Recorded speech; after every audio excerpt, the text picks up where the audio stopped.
Hello everyone, welcome to another installment of WGS-TV right here on youtube.com/WrestleGamer and ZFXTV, where people are encouraged to hit the dislike button over my John Cena hat.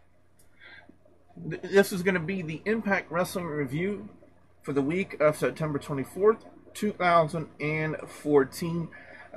From the way they built up this show, it really seemed to be like the finale of their New York City tapings, and I gotta say, they put on quite the shows over in New York. Now, I don't know how long they were there in New York to do all these tapings, but for weeks and weeks and weeks, we had them from there. And I gotta say, they did a really good job over there. I mean, they were really well done.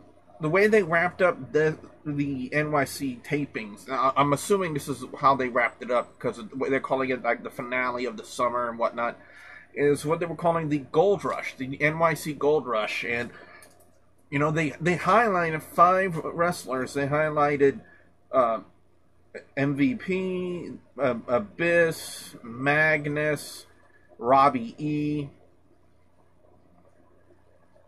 Aries. Yeah, they highlighted those 5 guys. And why, you know, you would assume, you know, since they were building them up in the highlight part of it, that they were going to be the ones be put over. And it wasn't necessarily the case throughout the shows.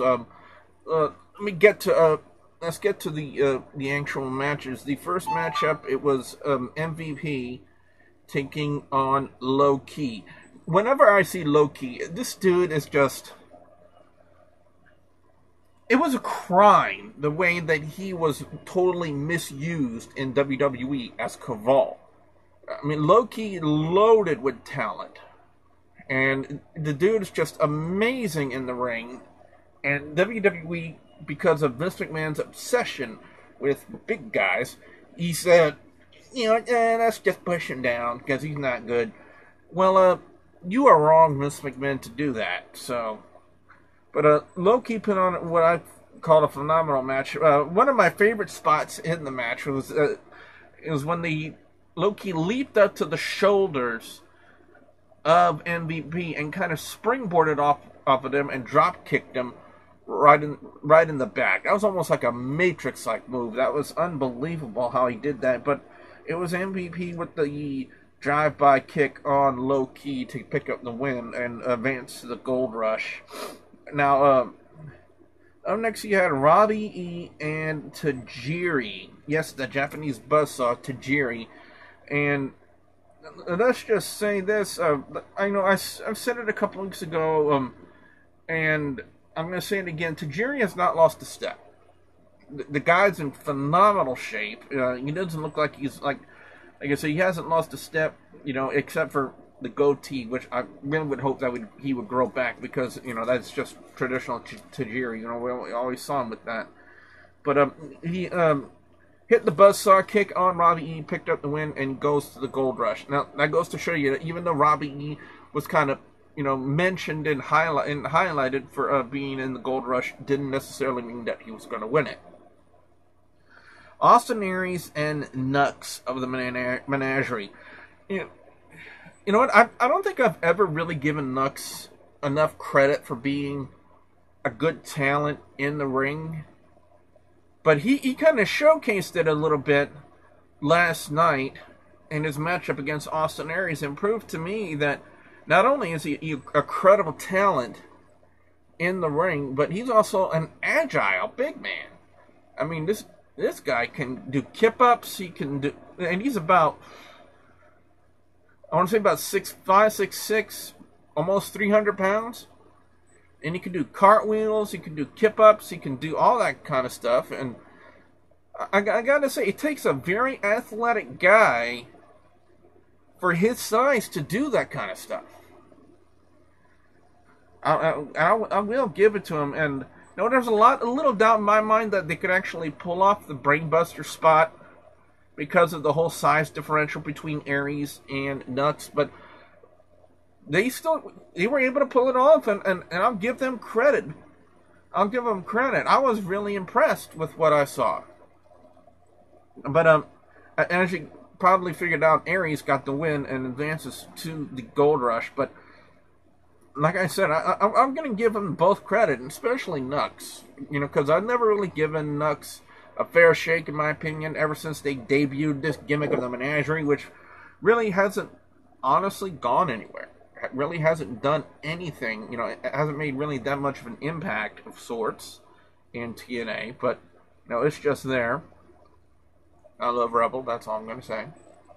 Up next, another wrestler that was, like I said, was talked about was Magnus, but he's taking on Mr. Anderson. But Anderson ends up hitting the mic check on Magnus and picks up the win and gets into the Gold Rush himself. Again, another instance where just because Magnus was highlighted at the beginning of the show being in the Gold Rush didn't necessarily mean he won the match. Matchup really wasn't anything special to talk about, to be honest. So that's why I'm not talking about it too much. And the final match was Abyss taking on Samuel Shaw. Pretty much a straightforward match between the two guys. Abyss ends up hitting the Black Hole Slam on Shaw and advances to the Gold Rush. And now the finale of the Gold Rush, we had MVP Austin Aries, Tajiri, Abyss, and Mr. Anderson. This was a five-way match. And they first built it as it being an elimination-style match, but I think when they realized that the time was running out, that they quickly changed their tune about it and just made it to one fall to a finish. There was one spot that kind of puzzled me. It was when it was after Anderson did the plunge off the top rope onto Tajiri when they made the tag. And then he's just turn around on his knees. MVP was setting up for the drive-by kick, and they were just staring at each other. And I was wondering, you know, what in the world was that? And then Austin Aries breaks up the pin, and Taz says, well, impressive kick out by Mr. Anderson. Taz, learn to look at your spots and actually call what you see. Aries broke up the pin. Anderson did not kick out.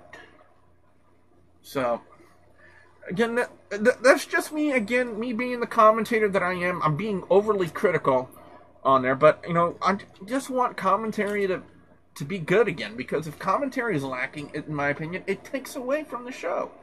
It really does. So, now, my overall score on Impact Wrestling this week, I'm going to go 3.5 out of 5. Best match, I'm going to shock people. I'm going to say Austin Aries and Knux, because I was really impressed with what they did in the ring. I was really taken away by, you know, again, Knux's agility in the ring for being a big man. I never really gave him credit for being a good talent, but he really showed it off in his matchup against Austin Aries. And again, the Brainbuster spot was really good. With MVP and Loki coming in at a very, very close second. Again, Loki and Knux, two talents in TNA that really should get a lot more credit than they are. Worst segment of the night, that backstage segment with the bromance. I mean, yeah, we know Robbie E and Brooke are in the Amazing Race, and bromance has really just been coming, you know, they've just gone from being a trio of tools to a comedy trio, in a sense, and I don't know. I was just sitting there looking at that like, okay, what? Why? You know, they could have just put up a promo that Robbie E was going to be in the Amazing Race. They didn't actually have to have that segment. I mean, I really don't understand the point of that. But anyway, that's been my thoughts on Impact Wrestling this week. Well, I want to know now from you guys out there, the viewers and subscribers, your thoughts on Impact Wrestling this week. What are your overall scores? What are your picks for best and worst match or segment of Impact Wrestling this week? I definitely want to know what you guys have to say. Be sure to put your comments in the comments section below. Don't forget to like and favorite this video. And don't forget to follow me on the Facebook page, facebook.com/WGS-TV. And don't forget to please subscribe to youtube.com/WrestleGamer and youtube.com/FXTV Network. If you haven't already, and plus, if you notice, I'm wearing a John Cena hat. So if you want to hit that dislike button, go ahead. So with that being said, I'm the WrestleGamer, Double P Bunny Boudreaux, saying thank you very much for watching.